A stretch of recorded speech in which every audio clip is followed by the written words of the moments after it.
told me it couldn't be done. That without meta minion buffs, a Sentinel army commander would never make it. That the only way to reach high corruption was to constantly buff your army with Void Cleave or call upon the roar of the mighty T-Rex. But I wanted to forge a different path. A path of fun, straightforward minions with no active buffs and no endless admin work. A path for the next generation of commanders. A path to a better future. This time I felt like doing a Sentinel build, and from the start I already knew I would play as a Forged Guard with as many forged weapons as possible. Now forged weapons are burning weapon minions, and these little fellas differ quite a lot from the minions we usually know. Not only do they scale from minion damage, they scale from the stats of your equipped weapon. And this is quite cool, because as your own attacks grow stronger, so does your forged weapons. This enables you to not only be a minion commander, but to take an active part in the battle yourself. And before I got too deep into it, I did some research on the forged weapon meta. And as always, I went the complete opposite way. I strapped on all the low level movement speed uniques I could find, some overpowered 2LP weapons, and got rolling.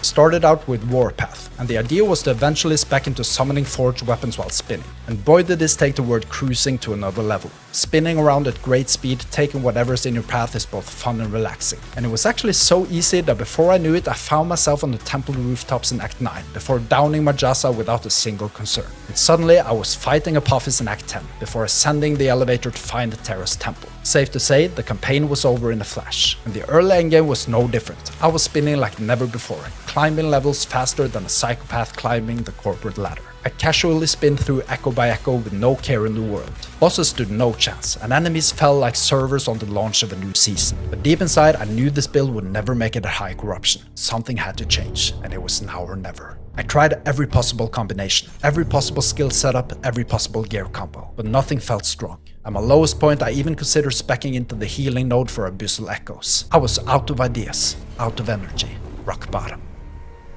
My forged weapons looked at me like a gym bro seeing someone curled in the squat rack. Not angry, just disgusted. They begged me to go for the insane minion buff with Void Cleave, giving more flat minion damage than a toddler in the living room with a baseball in his hand. At the very least, they wanted me to call upon the roar of the mighty T-Rex. But I wanted to forge a different path. A path of fun, straightforward minions with no active buffs and no endless admin work. Path for the next generation of commanders. Path to a better future.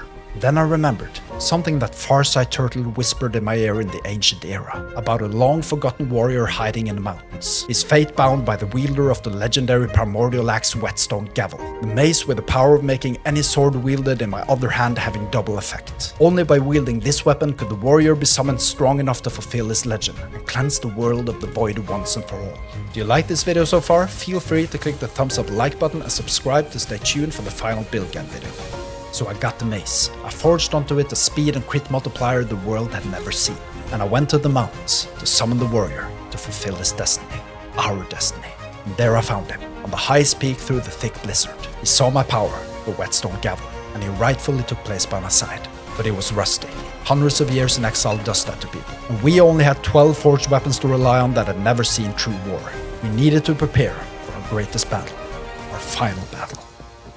So we trained. The warrior showed me how he could be a manifestation of myself, how he could gain the power from my gear and weapons simply by standing by my side, how I could craft the most powerful gear giving him more room for power, harder hits and more life. Slowly his long forgotten powers returned. He remembered the grip of his sword, his devastating whirlwind strike doing triple the amounts of damage to enemies, his ability to gain flat melee damage the more armor I had on my chest piece, gaining immense power from the equipped items I continued to forge for myself, for us, with the world of Eterra.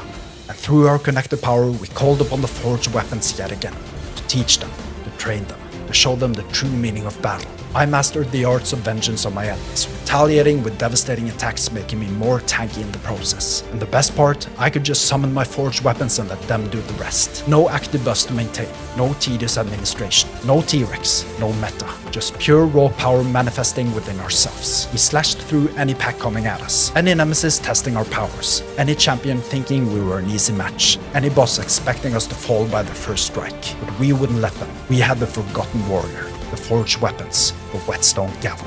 We climbed to higher and higher corruption, echo by echo cleared, shade after shade fell. We cleansed the void from the face of the world and crushed Aberoth, the servant of Oribus himself. Nothing could stop us. We are now sitting at 1064 corruption, having accomplished what we set out to do. But we want to pass the torch. Are you the chosen one? Make sure to hit the subscribe button to stay tuned for the final build guide. And if you want to see my other last Epoch journeys, click on the video card on the screen.